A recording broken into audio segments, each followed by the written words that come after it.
ક્યાં આવ્યું પાણી? ઉપર આવી ગયું. કેશવજી ભાઈ, જીઓ જીઓ જીઓ, પાણી ઉપર આવી ગયું. ખોબો ભરી ભરીને પાણી પીધું કેશવજી ભાઈએ. ઊંઘ બધી ઉડી ગઈ. હા, પછી એ ભાઈને રસ્તામાં આગળ વધ્યો. ભૂખ લાગી. વિચારે છે આ જંગલમાં ક્યાં ખાવાનું મળે મને. વધ્યો આગળ. ઝાડ દેખ્યા બે ચાર, એમાં ફળો લટકતા હતા, બધા ઊંચા હતા. એ વિચારે છે ઊંચા છે, નીચે હોત તો લઈ લેત, પણ ત્યાં સુધીમાં એ ફળો નીચે આવી ગયા. સારા માણસને કુદરત આવી રીતે સાથ દે. તરસ લાગી તો પાણી ઉપર આવ્યું, ફળ ઉપર હતા તો નીચે આવ્યા.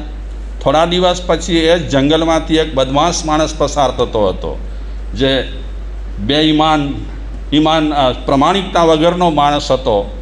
પોતાની જિંદગીમાં સ્વાર્થ સિવાય એણે કાંઈ કર્યું ન હતું. એ જંગલમાંથી પસાર થાય છે તો આગળ જતાં એને તરસ લાગી. પાણીની શોધ કરી તો કૂવો દેખાયો. કૂવા પાસે ગયો તો પાણી એકદમ ઉપર. જેવો ખોબો ભરવા ગયો ને, પાણી એકદમ નીચે ચાલ્યો ગયો. આગળ વધ્યો. ભૂખ લાગી. ફળો જોયા. એક ઝાડમાં નીચે હતા. એ ફળો લેવા પાસે ગયો. જેવો હાથ લાંબો કર્યો, એકદમ ફળો ઊંચે ચડી ગયા. કુદરત છે. આ બધું પોસિબલ છે, આપણે માનીએ કે ન માનીએ. ભગવાન માટે અને ભગવાનના સાક્ષાત્કાર માટે હજી આપણને ઘણું બધું કરવું પડે છે, ત્યારે આપણે આ બધું જોઈ શકીએ છીએ. પણ આ કુદરત આજે નજર સામે છે.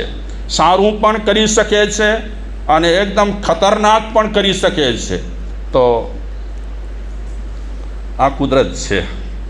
સારા માણસને સારું આપે છે, નરસા માણસને નરસું આપે છે. અને કુદરતનો સાથ હંમેશા રહેતો હોય છે. એક વિચારક કહે છે, अच्छाई एक दिन अपना असर जरूर दिखाती है. अच्छाई एक दिन अपना असर जरूर दिखाती है. भले ही थोड़ा वक्त ले ले, सब्र का दामन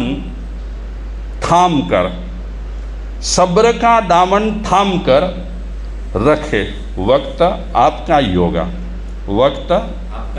योगा. अगर आपके पास अच्छाई होगी तो, अगर आपके पास अंदर से अच्छाई होगी तो शुरू में आपको सहन करना पड़ेगा, धीरज भी रखनी पड़ेगी, मगर आपका ही वक्त आएगा. તમારો જ વખત આવશે કે તમને વ્યાજ સહિત કુદરત બધું આપી દેશે, લીલા લહેલ કરાવી દેશે. કર્મ તેરે अच्छे है तो किस्मत तेरी दासी है. कर्म तेरे अच्छे है तो किस्मत तेरी दासी है. दिल तेरा अच्छा है तो घर में मथुरा काशी है. दिल तेरा अच्छा हो तो घर में मथुरा काशी पालीताना संखेश्वर कुशाल भाई सब कुछ है. समझ गए? એક દ્રષ્ટાંત યાદ આવે છે. આમ કુદરત માટે વાત નીકળી છે એટલે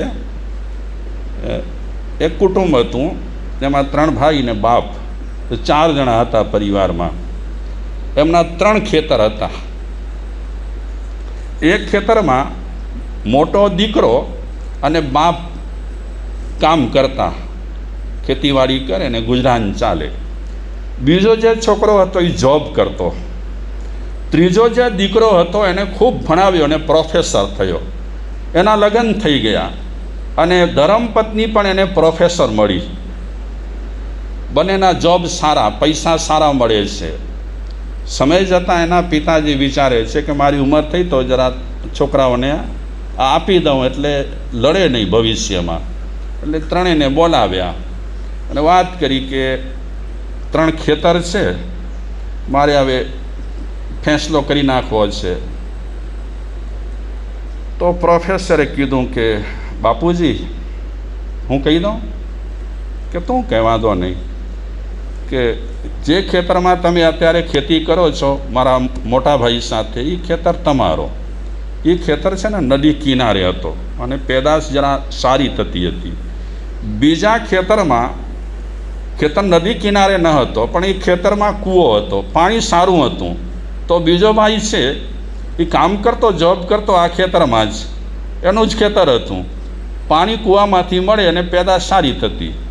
તો પ્રોફેસરે કીધું કે પહેલું ખેતર તમારું જે નદી કાંઠે છે એ, બીજો ખેતર છે જેમાં કૂવો છે ને પાણી સારું છે એ મારા બીજા ભાઈનું.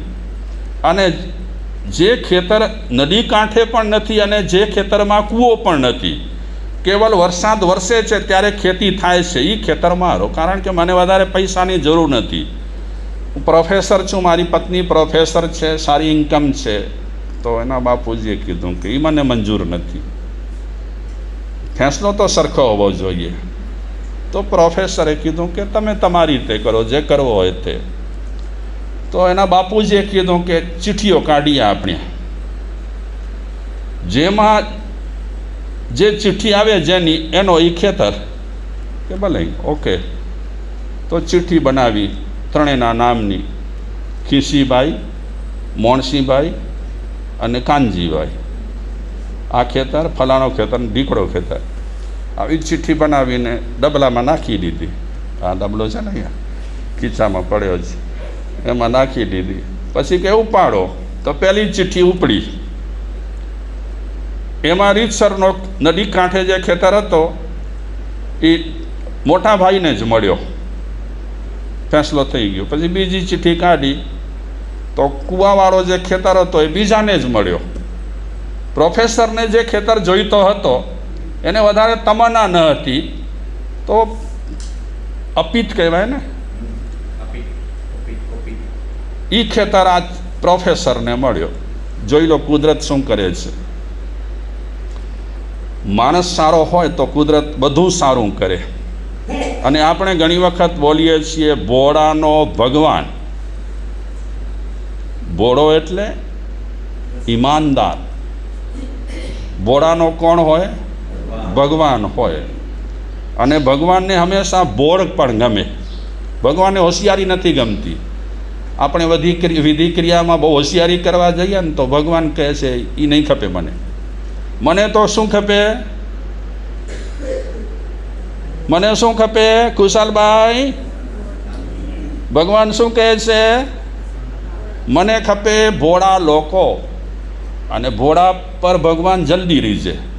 બાકી હોશિયારી બહુ આપણે કરવા જઈએ કે મૂકે મળે છે ભગવાન છે તો જો નંબર છેલ્લો હટીવન તું લાઈન में जाती. બિલકુલ ભોળા બનવા જેવું ખરું, ભોટ ન બનવાનું. એમ કહે છે મહાપુરુષો, ભોળા બનવાનું, ભોટ ન બનવાનું. ચાલો આપણે વાત કરીએ આમની.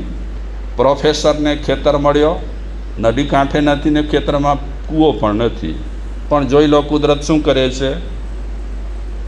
આ પ્રોફેસર શું માનતા હતા? સૌના સુખમાં મારું સુખ, સૌના સુખમાં મારું સુખ. માણસ શું કહે છે ખબર છે? હવે મારા સુખમાં સૌનું સુખ. મૂકે મળે સારો સારો મળ્યો ખપે. આપ દ્રાણા તો જગ ધ્રાણા. મુંજો પેટ બરાબર ભરાણું ખપે. બાકી બીજાને ભલે કાચું મળે, પાકું મળે, એઠું મળે, જૂઠું મળે, મને શું? સૌના સુખમાં મારું સુખ. એવા એવા લોકો અમે જોયા છે કે પહેલાં બીજાઓને જમાડતા જાય. જમો, પ્રેમથી જમો, આનંદથી જમો, ખુશ થઈ જમો, ભરપેટ જમો. અમે એક ઠેકાણે ગયા હતા, મિની સત્તાધાર. આપણા ગુજરાતમાં જ છે મિની સત્તાધાર. હા, મિની રણુજન. હા, આ ત્યાં ગયા હતા તો એ લોકો કહેતા હતા વહીવટ જૈનો કરે છે ત્યાંનું. અમે પહોંચ્યા ત્યાં તો એમણે કીધું મહારાજ શ્રી અહીંયા નિયમ છે, 1000 માણસ આવે, 5000 માણસ આવે, રાત્રે 1 વાગે આવે, રાત્રે 2 વાગે આવે, જમાડવા, જમાડીને સુવાડવા, ગમે ત્યારે આવે. અને કુદરત છે ને, માણસ સારો ભાવ રાખે, સારો નેચર રાખે તો કુદરત કહે હું તને આપીશ, પાવડે પાવડે આપીશ, નહીં તો પાવડે પાવડે લઈ લઈશ, નહીં આપે તો. તો એ મિની રણુજામાં ક્યાં બાત લાગી પડી છે? રણુજાનો તો મહિમા હોય, પણ મિની રણુજાનો મહિમા પણ આ રીતે બહુ માણસો ક્યારે રાત્રે રાત્રે આવે બસો ભરી ભરીને ક્યાંથી ને ક્યાંથી જમાડે. અને હંમેશા જ્યારે ભોજન કરાવો ને ત્યારે બળતરા નહીં કરાવી. કરવા બેઠા જ છે બધા ભોજન કરવાને માટે, તો વાતાવરણ સારું રાખો. કટકટ કટકટ કટકટ ભોજન કરતી વખતે ક્યારે પણ ન કરવી. પ્રેમથી કરાવવું ભોજન. તો કુદરત છે ને બધી રીતે મદદ કરે છે. ખૂબ આપીએ તો એ ખૂબ આપે, ખૂબ ના આપીએ તો કુદરત પણ કહે હાણે તો કે ન દીધો છે, પહેલાં દઈડનું એ દઈડનું. આ પ્રોફેસરનો ખેતર, એમાં ખાસ ઉપજ ન હતી, પણ એક દિવસે પ્રોફેસરે અખબારમાં સમાચાર વાંચ્યા કે મુખ્ય જે મોટો હાઈવે રેલો છે એ અહીંયાથી પસાર થશે, એટલે એના ખેતર પાસેથી પસાર થશે. અને બીજા ચોથા દિવસે જમીનના ભાવ ઉછળ્યા. જે 2 ખેતરના ભાવ મળતા ન હતા એનાથી કેટલાય ગણા ખેતરના ભાવ આ પ્રોફેસરના ખેતરના મળવા લાગ્યા. કોણે આપ્યું? કારણ કે અંદર એની ભાવના ઊંચી હતી.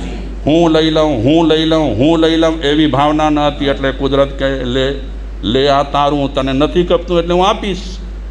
આપણે ત્યાં કહેવત પણ છે, માંગે તેથી ભાગે, ત્યાગે તેથી આગે. તો ભોળાનો ભગવાન આ પ્રોફેસરને પણ લીલા લહેર થઈ ગઈ. હવે આપણે ચાલીએ આપણા મૃગાપુત્ર તરફ. એ બિચારો દુઃખી છે બહુ જ. ગૌતમ સ્વામીએ પ્રશ્ન કર્યો છે મહાવીર ભગવાનને કે આવું શરીર કેમ મળ્યું છે અને શરીરમાંથી કેમ ગંધ આવે છે આટલી બધી, આવું બધું શું કારણ છે? ત્યારે મહાવીર ભગવાન કહે છે, હે ગૌતમ, તેણમ કાલેણમ તેણમ સમયણમ ઇહ જંબુ દીવે ભારે વાસે સયદુવારે નામમ નયને હોતા. આ ભરત ક્ષેત્રમાં હે ગૌતમ, તે કાળે તે સમયે જંબુદ્વીપના દ્વીપમાં ભારત વર્ષમાં સતધાર નામનું એક સમૃદ્ધ નગર હતું. અને એ નગરમાં ધનપતિ નામનો રાજા રાજ્ય કરતો હતો. એ નગરથી દક્ષિણ અને પૂર્વની વચ્ચે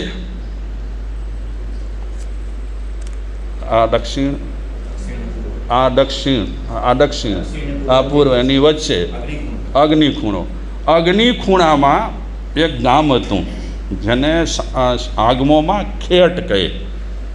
ખેટ માટે એમણે ઉલ્લેખ કર્યો છે કે એ બધા ગામડાઓ કેવા હોય, એ ગામડાઓમાં ઘરો કેવા હોય કે માટીના, એને ખેટ કહે, માટીના ઘર. આપણા કચ્છમાં પણ 2-3 ઠેકાણે માટીના ઘર છે કે એ ઘર જોવા માટે વિદેશી લોકો પણ આવતા રહેતા હોય છે. એક તો ટુંડા પાસે એક ગામ છે, પૂરું માટીના ઘરો છે સરસ મજાના. અંદર આપણે જઈએ તો ઠંડક ઠંડક ઠંડક લાગે. ને કબાટ પણ માટીના. એવું એક ગામ હતું. એ ગામમાં વિજયવર્ધન નામનું એક ખેટ હતું.